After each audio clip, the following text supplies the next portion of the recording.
Okay. I want to say sadly, it's time to conclude with our closing panel with the keynote speakers.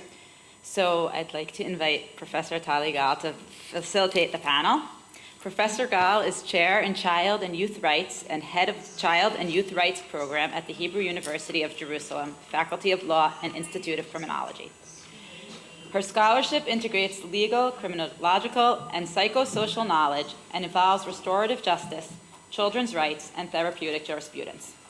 She is the author of the book Child Victims and Restorative Justice, a Needs Right Model, and co-editor with Vendetta Fadi Durami of International Perspectives and Empirical Findings on Child Participation. Before joining the Hebrew University in 2022, she was a faculty member at the University of Haifa, where she was head of School of Criminology since 2018. Professor Gal has published extensively in peer review as well as law review journals on the areas of her expertise. She is an associate editor at the International Journal of Restorative Justice and a founding board member of the Israeli Society of Victimology. Prior to joining academia, Tali was the legal advisor of the Israel National Council for the Child. I am pleased to invite you to facilitate the panel. Thank you so much, Fred. That was great and much too detailed. Thank you. Panel, and I'm really honored to be the one who is moderating it. So I'd like to invite all the keynote speakers, the thoughtful and smart and experienced keynote speakers. I'm going to call me Tali, and we'll use first names. Is that okay? Okay, I'll say the full names, but Robert Enright, Itzik Ben Yair, Peter Wolf, Will Riley, Suzanne Friedman, Nati Ranel, and Marina Cantacuzino. Please come up to the stage and we'll have a wonderful panel.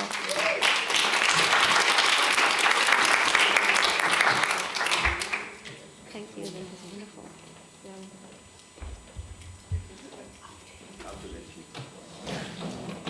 So everybody got a chair, or I'll bring more? I'll bring one more chair. Do we have enough chairs?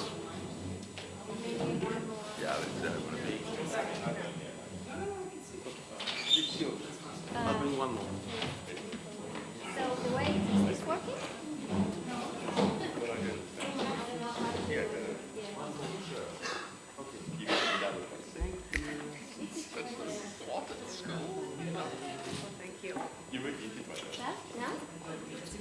So the way I thought of doing it, because there is so much knowledge and expertise and also different perspectives, what I wanted to do is actually to ask, and we have many speakers and the time is late.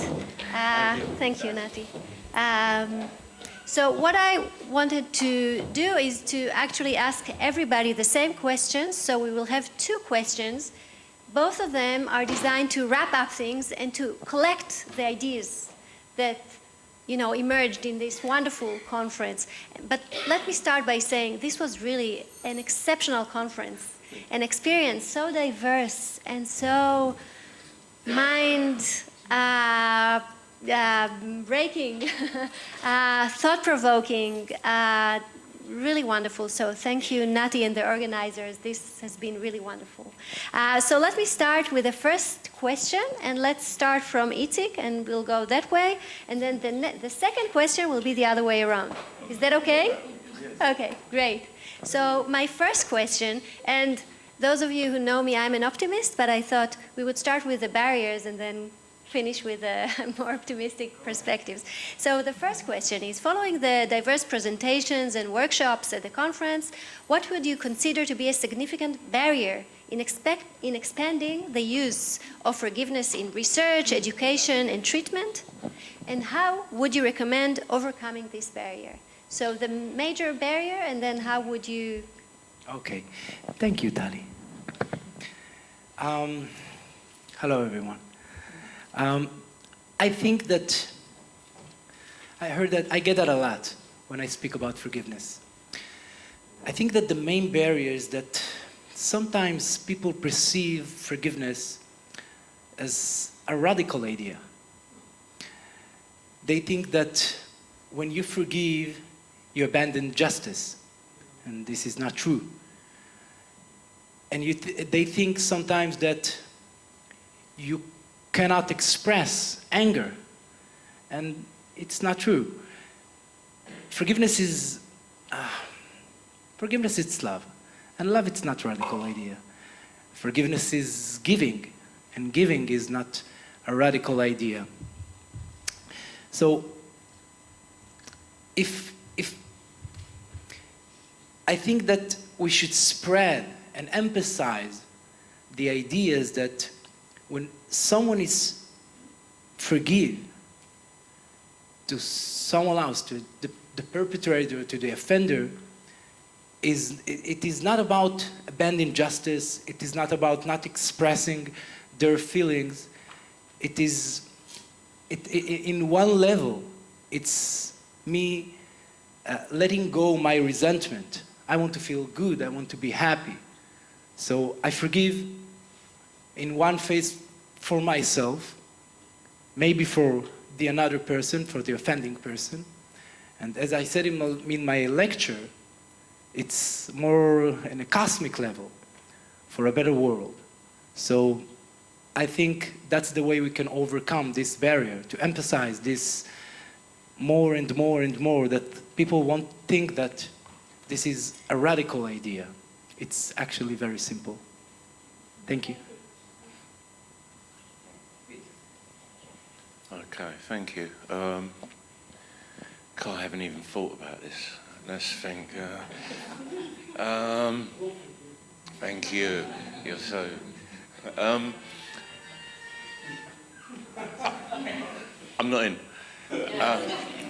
Forgiveness. I can only talk for myself. I can't talk for a multitude of people. But to me, it just seems like the obvious option now, going through what I've gone through, to forgive released me from pain, released me from shame, released me from guilt. So the forgiveness process for me was for my benefit. I think fortunately it also benefited those who I needed to forgive, even those directly that I forgive. And being forgiven also was the healthy option. Does that make sense? It just made it.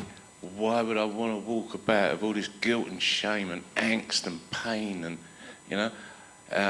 I just need release, and whether I need to forgive or be forgiven, that's the way forward for me. Barriers, I don't see none.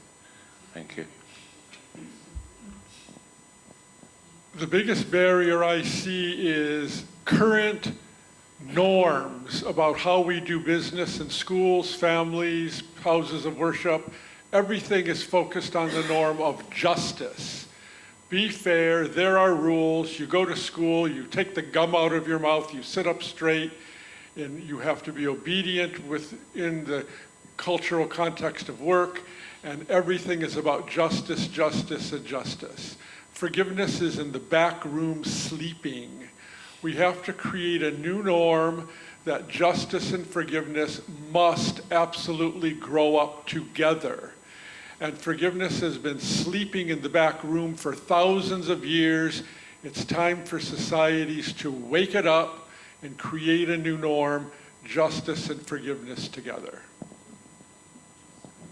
Thank you. I think one of the great barriers, and I know this because the Forgiveness Project is a secular organisation, the assumption is that we're a Christian organisation.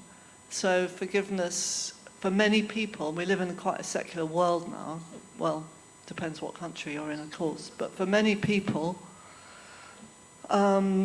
forgiveness is immediately a religious concept. And I don't know how you get by that. I mean, what part of what I'm trying to do is reframing the narrative in a way, trying to show people it's not, forgiveness is simple, but it's not simple. It's complex and it's difficult. Trying to take certainty out of it, trying to sort of frame forgiveness as something where people can consider it rather than they have to do it and should do it. I just come across so much opposition to forgiveness. I've had people who refuse to open my book because they think I'm telling them how to forgive. I've had therapists say, I don't want to read that. I work with very damaged people, that if they feel they have to forgive, it's going to damage them all over again. So there's something about the messaging out there. And I have no idea how you overcome the barriers because I've been trying to. Barriers, I think it's very simple. I think it's very much restorative justice. It's just a lousy word.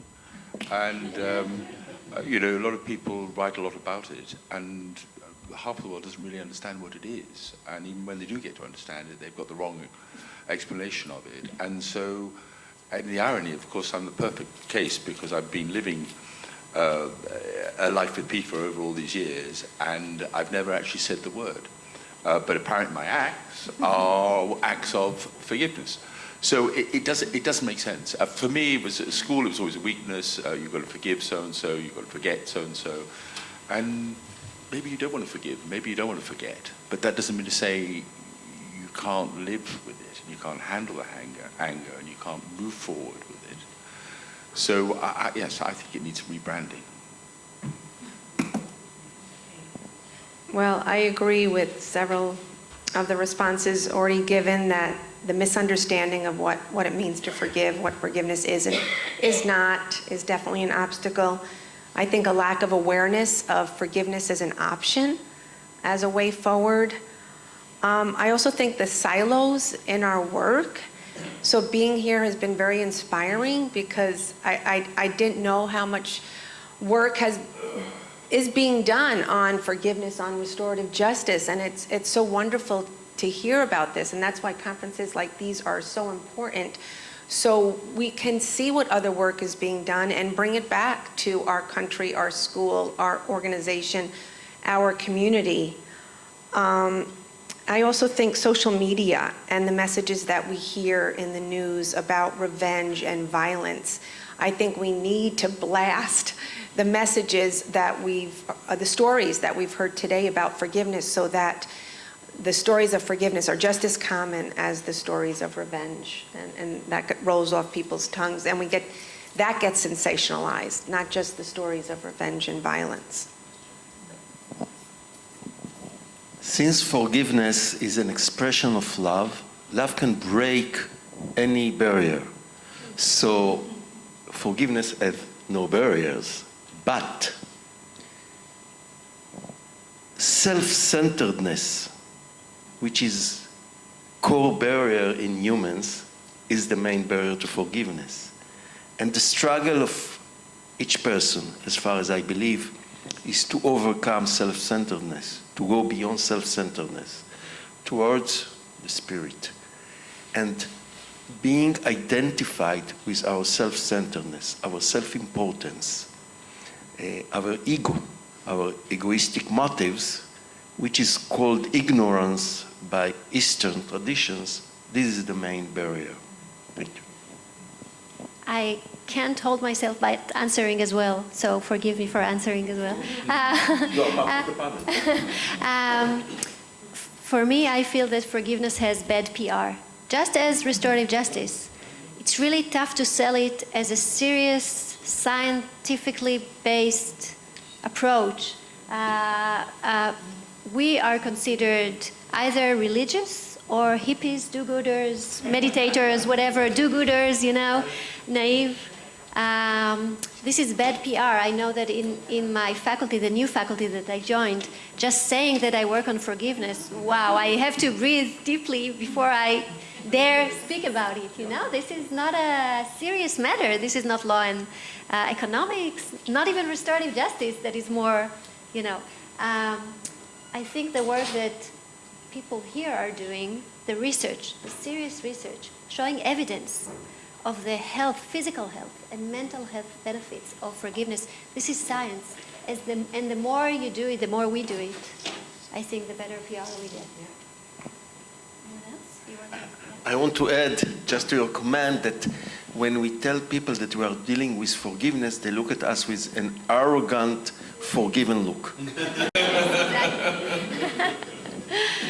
So now to the second question. You've done wonderful work. It was very interesting to hear. So the second question is, after hearing all the different sessions and workshops, and I know that many of us, everybody missed things and we wanted to go to others as well, other presentations. But what would be your one take-home message that you learned, something new that you learned from this conference, or something that you would advise anyone at the audience who wants to, embark on forgiveness research or practice or work? So, there is a beautiful community of forgiveness worldwide.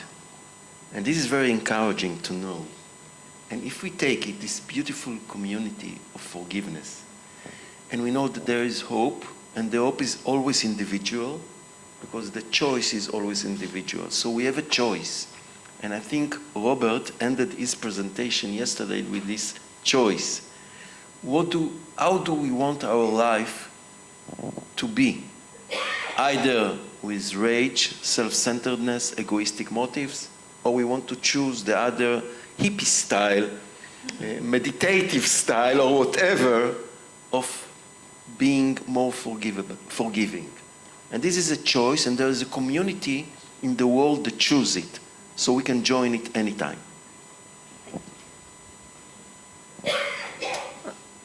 Like I said, I'm really inspired by all the work it's being done on forgiveness and restorative justice. And I guess my take-home message is that I'm curious to look at restorative justice more as it relates to forgiveness. And also I've been thinking a lot about self-forgiveness, and I want to look at that a little bit more. And like Nati said in his presentation, the impact of receiving forgiveness on the offender, and exploring what that means and the impact of that going forward. I think that's it. Yes, I think it's over the years you learn, you lose, you forget, you learn, you get excited by something, you forget, and you move forward and backward and forward and sideways, and everything evolves. And I think conferences like this are fascinating because you're a whole people from all different walks of life, all different countries, with all different experiences, but on the same thing that I've been thinking about for decades. Right from when my sister told me that you can't understand anybody unless you walk in their shoes. And it so used to piss me off as a young boy to be told by my sister that I, was worthless because I didn't understand how other people thought. And she was absolutely right. And listening and hearing and understanding more and more about what Nati was saying. It's about love. It's about love for fellow humanity. And it's about, and what you were saying just now, humanity. Going back to restorative justice, it's a tool to arrive at humanity. And that's what we need to strive for. Yeah, I think the one thing I've been thinking about, because that's a thing probably which has stayed with me, which I need to keep thinking about, was something that actually you raised, Suzanne, yesterday in one of the breakouts. And it was like, sort of questioning in a way, why we use the word forgiving or forgiving ourselves too liberally when actually other words work better, and this whole sense of how you were talking about victims of incest, whether they should, what people encourage them to forgive themselves. Well, actually they've had done no great wrong, they've just suffered, and is acceptance a better word than and we had quite a lively debate about that, and I was thinking about it last night. And I also wanted to share something else you said, Suzanne. I'm sorry to pinpoint it, but I think everyone would love to know this because it was great. And you'd heard it from someone else. It was the word respect. You'd been told, and it's broken up and then spect. And it means to see a second time, to look again at something with new eyes and new beliefs, a kind of reframing. So I love the way respect suddenly became such an important word in our work. 3 pieces of advice. Number 1, we've finished a conference, but we have not finished forgiveness moving forward. we're going to have to do three things in my first point. Persevere, persevere, and persevere. Because if we don't, it's going to fade in us when the next glitzy new thing comes along. And I've seen that because I work in schools, and sometimes schools will go for 3 years with great excitement and then go to something else. Persevere. Number two, my challenge to you now is to cultivate in your own individual human heart what you have learned in this conference. And let that grow in your heart so that you live the forgiving life, so that forgiveness literally becomes a part of who you are. And as Aristotle said, you come to love the moral virtues, in this case, forgiveness. Number three, I'm gravely concerned about this one. Number three, we have to start developing students, children now, to be philosophically sophisticated forgivers so that when they grow up, they can forge a peace in a new way that you and I don't even see as possible right now.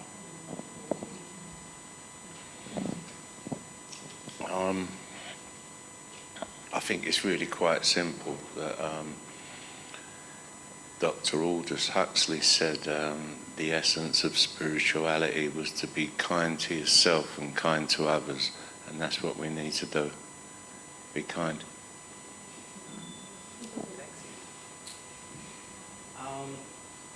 So first of all, I think the conference was amazing. And I think this conference illustrates the power of forgiveness. After 2 days, the atmosphere it's warm, it's different. It's not an ordinary, usual academic conference. It's something else. I feel close to people that I don't even know. I didn't know before. So I think this is my first conference that I really enjoyed it. So thank you all for coming. It's from different countries, from all around the world, with different philosophies, religions, spiritual traditions. It was so wonderful to hear about forgiveness from so many aspects. And my come home message, yeah? Take home message, yeah. Take home message. You can take, you can. I think that you should try and look in your own philosophy, spiritual tradition, religious. Look for forgiveness over there. And when you find it, I think it will help you to connect to this idea from more and emotional, to be more emotional, connect to this idea. So this is my take-home message. Thank you.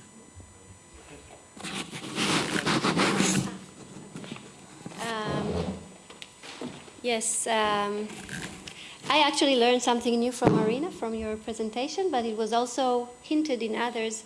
You didn't mention Michel Foucault, but Foucault is there, the power, you know, the question of power and forgiveness, because some of the objectors, you know, those who object forgiveness are worried that this is about ceding power. And you raised it in more complex, you know, way. And I think I'm taking home the thought of how to settle this inner tension, because I think when forgiveness is imposed or pressured to, or, you know, expected, then it's about power, it's about controlling others. And also there's a difference between individual forgiveness and mass forgiveness, like people's, you know, communities. Because when you expect a community to forgive, then, you know, some of them may be, you know, may want to forgive, but some of them don't, and then power gets into the picture. So thank you for that. I'm taking this home. I think everybody learned a lot. Suzanne, you want to? Last insight, just how wonderful Israelis are, what wonderful people and caring, and so friendly and helpful and great food. That's what I'm And very good timekeeping. Yeah, a very good timekeeper. 5 minutes, 10 minutes. Love the timekeeping. You know, our big problem is when there are no problems. So we create them in order to solve them. Okay. I want to thank everyone.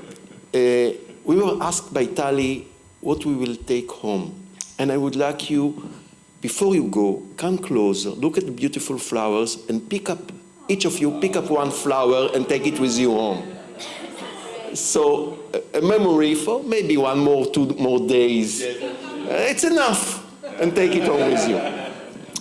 And before we go home, I would like to thank our friends who helped us to organize this. Tomer, there, raise your hand, Tomer. Okay. Itzik, raise your hand. Peter, Esti, Sarel, where are you? Without you it wouldn't work. Yarden, without you it wouldn't work. Raise your hand. And Ariel, Shifra. Did I forget someone here? No. We have Einat, our secretary of the department. Without her it wouldn't work. And of course the university utilities, etc. It all began when Peter, Esti, and myself were in Jaffa celebrating a meeting. We used to do it from time to time and eat hummus. We call it in Hebrew, lenagev hummus. How do you translate it? Ripe hummus with a pita, and pita bread, and which is very common. And we used to do it with a nice falafel. We have a restaurant. Tomorrow we will go there. And I spoke with them and I said, what about organizing an international conference about forgiveness? And they were so much encouraging. And then we play, instead of eating, we play with the ideas. And actually, it was the beginning. And then we told Tomer, Itzik, and they joined us and other people. And there is Hanoch also, who was part of our organizing committee. So there is a group of people, and now we have international group of friends. Thank you very much for coming in. Hopefully we'll see you again in Israel.